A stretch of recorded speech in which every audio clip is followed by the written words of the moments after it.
Welcome back, sales professionals and leaders. I'm Joshua Sevier, and today we're going to discuss, so you've never been taught?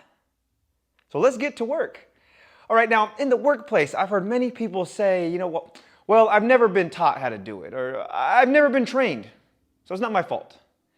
And I find this hard to believe because with every position in every company, there's always like a basic principles or fundamentals or skill set that you're taught in order for you to start finding success. And it's up to the employee and the leader to then develop those skills so you can improve. And I also find this disconcerting because with every life experience, every human interaction, with every job assignment, we should be students of leadership and we should be gleaning lessons from these. But the problem is we don't think and act like students of leadership. So a lot of times those lessons are lost on us.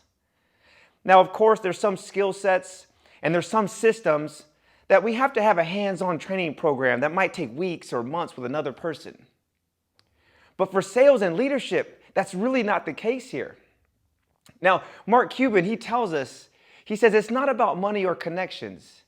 It's the willingness to outwork and outlearn everyone else. So what he's not saying is he doesn't say, well, you need to find the best mentor, find the best coach, find the person who's trained the most leaders. Pay someone $1,000 a month and listen to everything they say and they're going to put you on the path to success. No, he says outwork and outlearn. He's saying go do some research, watch some videos, ask questions, interview people, create, develop, innovate. Put into practice those things you created, fail with them, go back, revamp, recreate, go out, fail again, and continue the cycle over and over until you start to see your success multiply.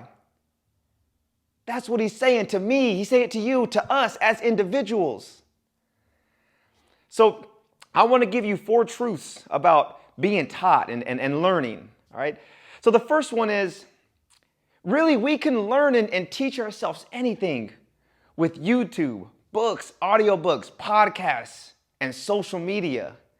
I mean, I've heard people say YouTube University many times. There's people remodeling homes and restoring vehicles and doing things they never thought they could do with YouTube University. So why is it that we're not using YouTube University, that we're not willing to go research and study, and we'd rather say, well, I've never been taught? All right, the second one is if your leadership's not teaching you, it probably means they don't have the expertise to do it. So we're waiting for something that's just never going to happen. Number 3 is statements such as, well, I've never been taught. What it does is it paints a picture of incompetence, and it tells others that you have zero desire for self-development. So what we actually think we're telling people may not actually be what we're telling them. So we got to be careful. And the fourth one is, when we're failing at something and our process is being questioned, and we're saying, well, I've never been taught, I've never been trained.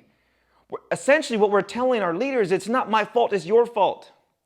And leaders will always take exception to that because at that point, we're deflecting our failures. We're not owning them. Leaders want us to own our failures. Say, yeah, you know what? We're failing. Here is what I'm going to do. Here's what I'm creating. Here's what I'm implementing so we don't come up against this failure again. So again, drop the I've never been taught and let's teach ourselves. If no one else is going to teach us, let's go to work. Understand that the truths of we can teach ourselves. Make that a priority. Let's go and outwork and outlearn everybody else.